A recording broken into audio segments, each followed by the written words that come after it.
Si vous voulez, ce qui me pousse à faire les tests de fidélité, ouais, c'est justement parce que j'ai été... te lancer dans la création de contenu. Et à quel moment ça commence à marcher? Bon, à la base, je vais dire j'étais un enfant de cœur. Et c'est là-bas que j'ai pris le courage de parler devant les gens.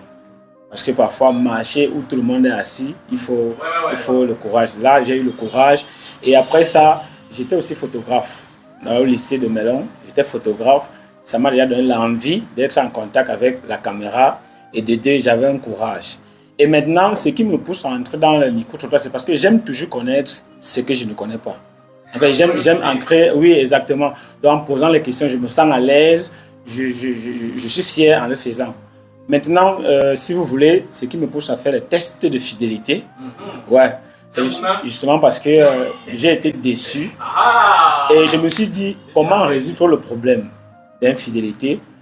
Parce que à l'époque, j'étais dans une société où je vais taire le nom, on travaillait et j'ai dit, mais gars, attends un peu, j'ai une copine là à Melon, comment est-ce que je peux faire si elle est fidèle à moi ou pas? J'ai dit à mes amis, bon, gars, prends un peu le téléphone, essaie un peu d'appeler la fille, tu lui fais comprendre que voilà, tu as mis 5 000, parce que pour toi, tu ne crois pas à l'amour, et que ton mec, lui aussi, il est là, il croit à l'amour, il a aussi déposé 5 000. Que donc, on a mis le téléphone sur haut-parleur, donne juste le nom de ton gars, et voilà. Et si tu donnes le nom et que c'est vraiment ça, lui, il gagne 5 000. Et si tu rates, moi qui t'appelle, moi, je gagne 5 000. Et la fille, vous savez ce qu'elle a dit? Elle a dit, mon mec, c'est un chauffeur camion.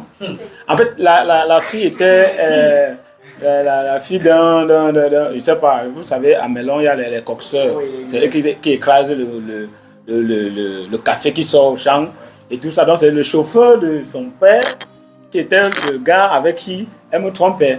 Donc, j'ai été choqué. Maintenant, comment mettre ça aux yeux du public et dévoiler vraiment? J'ai été d'abord victime et je voulais que ça, on évite tout ça. En fait, c'est ce qui me pousse à faire les tests de fidélité, d'une part. Maintenant, comme j'avais le courage en étant enfant de cœur et j'aimais aussi la caméra pour découvrir, affronter les gens. Donc, en fait, c'est tout ça réuni qui me... Et quelle est la vidéo qui devient virale? C'est à quel moment que ça devient viral, que sur les réseaux, on commence à te suivre, à demander encore et encore? Bon, bizarrement, ce n'est pas la vidéo du test de fidélité qui a été virale. C'est plutôt une vidéo, Bertrand, BM, m'a tamponné un jour et il m'a dit est-ce que le Cameroun est bien géré? J'ai dit, mais oui.